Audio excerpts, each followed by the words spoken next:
litotricia es la forma que hay de eliminar una piedra dentro del cuerpo, en este caso en la vía urinaria, sin requerir de cirugía, o sea, sin hacer ningún corte. Nosotros tenemos desde hace mucho tiempo en el sanatorio IMI una forma que se llama litotricia intracorpórea, porque se hace dentro del cuerpo, uno tiene que ingresar a través de la uretra, que es por donde hacemos pis, en el hombre o en la mujer, y localizar la piedra, que si está en la vejiga será intravesical y si está en el uréter será intraureteral, como vos decías, que era el caso este de la mujer. Entonces ingresa con un aparato que es como una sonda, para que la gente entienda, es un ureteroscopio, pero es como una sonda de metal, donde vamos viendo a través de una óptica, y ese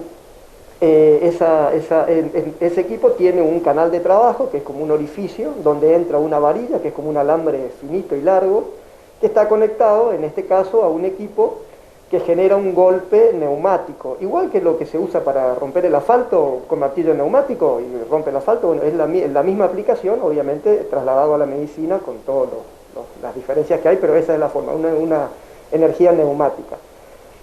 Uno llega, localiza la piedra, la ve y bueno, la pone en contacto con la varilla litotricia, que así se llama, el alambrecito ese, y bueno, y golpea la piedra. Uno, digamos, en el equipo tiene la cantidad de golpes por minuto que puede hacer, que generalmente son 300 o 400, es decir, como una ráfaga, y eso se activa con un pedal. Uno activa con un pedal y golpea, cuando suelta el pedal deja de golpear, y se le puede poner la intensidad, que generalmente se usan 4 a 5 bares, que es una forma de medir la potencia que tiene.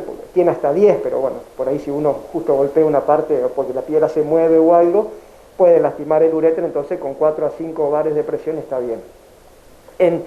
Así en un resumen y tratando de, digamos, ser lo más explicativo posible, eso sería el método.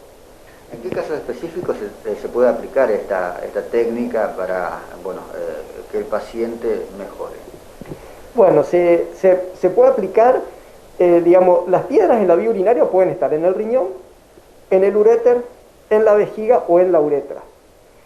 Esta técnica no se puede aplicar en el riñón porque el aparato es rígido y uno, si se imagina, la persona está en posición ginecológica, hombre o mujer, y uno ingresa con un aparato rígido y no puede llegar hasta el riñón porque hay que hacer un montón de curvas y el aparato es rígido. Entonces en el riñón no se puede usar.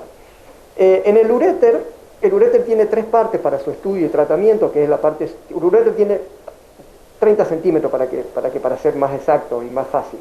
Un poquito menos, pero calculemos 30 centímetros. Y se divide en 3. Uréter superior, los 10 centímetros de arriba, uréter medio del 10 al 20, del 20 al 30, y uréter bajo del 0 al 10. Esta técnica se usa con mejor efectividad en el uréter bajo, que era el caso de la mujer esta. La realidad es que llegamos también hasta el uréter medio y algunas veces hasta el uréter alto, pero depende. En mujeres que no tienen mucha masa muscular es más fácil, en hombres a veces no.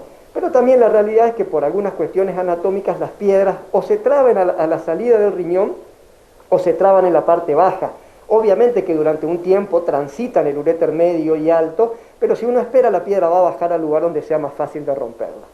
Entonces sería la aplicación en el uréter bajo, en la vejiga. El problema que tenemos en la vejiga, porque eso se golpea, si uno lo pone en la mano genera un dolorcito.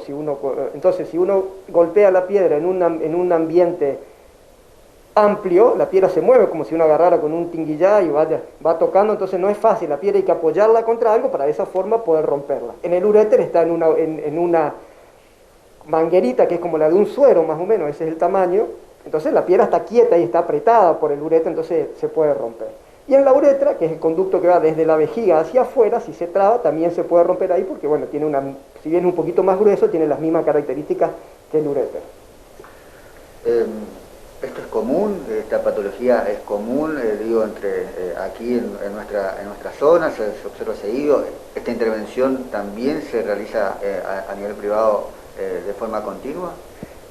Mira, es una patología habitualmente de épocas de verano, porque la gente se deshidrata un poco por el tema del calor, entonces es más frecuente encontrar personas en verano, pero te diría que hay unos 10 casos por año más o menos. Y la realidad es que muchas veces estas piedras, y pacientes que por ahí han estado conmigo, rompiéndose y no rompiéndose, se van a identificar, que muchas veces las piedras van a caer solas. Hablando del uréter, ¿sí?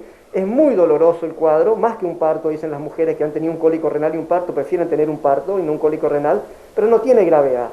Entonces a veces uno ve una piedrita que no es muy grande, estamos hablando de que una piedra de 7 milímetros, 10 milímetros sería 1 centímetro, 7 milímetros, tiene un 70% de posibilidades de expulsarse sola, duela o no duela.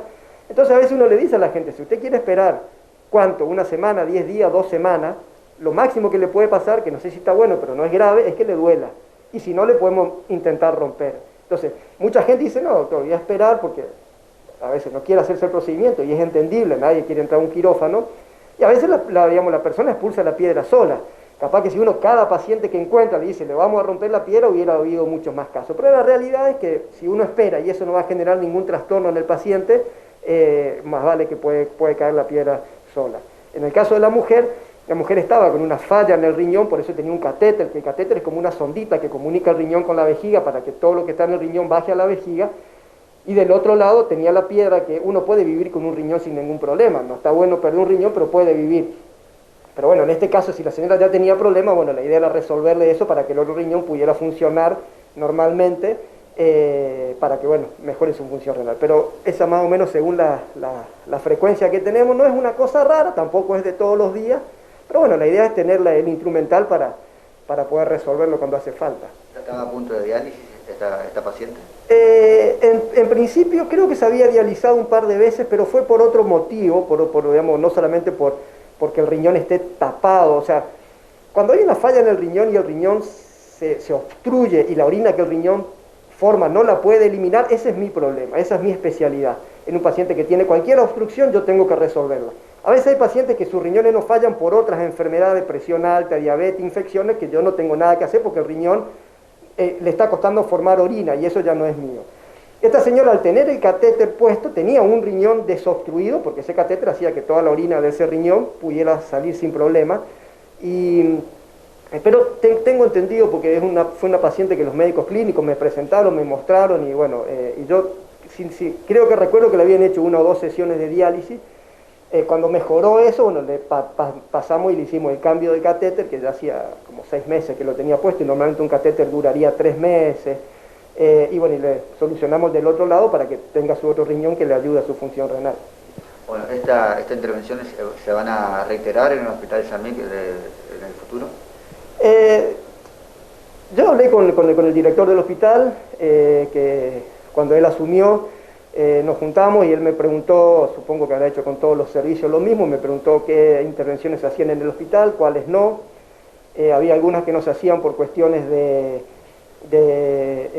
médicas, o sea, yo en el hospital estaba solo, no tenía ningún ayudante urólogo, tenía gente que me colaboraba en el servicio de cirugía, pero no urólogo, entonces había cirugías que no hacía, y hay cirugías como las de próstata, que por ahí tiene una preparación especial, y de enfermería, que de eso hablamos.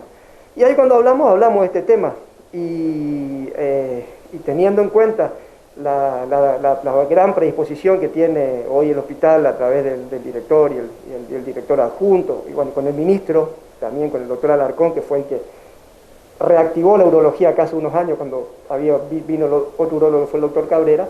La idea es seguir haciendo, o sea, nosotros no tenemos ningún problema, o sea, hay pacientes que no pueden venir a un sanatorio, hay pacientes que pueden. Si un paciente tiene una obra social, la obra social tendrá que cubrirle donde corresponde. Y hay otros que no tienen posibilidades. Entonces, el paciente que no tiene posibilidades en el hospital, nosotros vamos a hacer, como hemos hecho ahora, las atenciones lo mismo. Nosotros atendemos ahí, urología atiende todos los pacientes que van, que tienen una obra social, y de última puede ir a un sanatorio, a cualquiera. El que no tiene una obra social es la única forma que tiene, y nosotros es lo que le brindamos ahí. Ahora está limitado, como en los sanatorios, por una cuestión de la situación que tenemos del virus. Pero si no, atendíamos 25 o 30 pacientes en el hospital cada vez que iban y no teníamos ningún problema.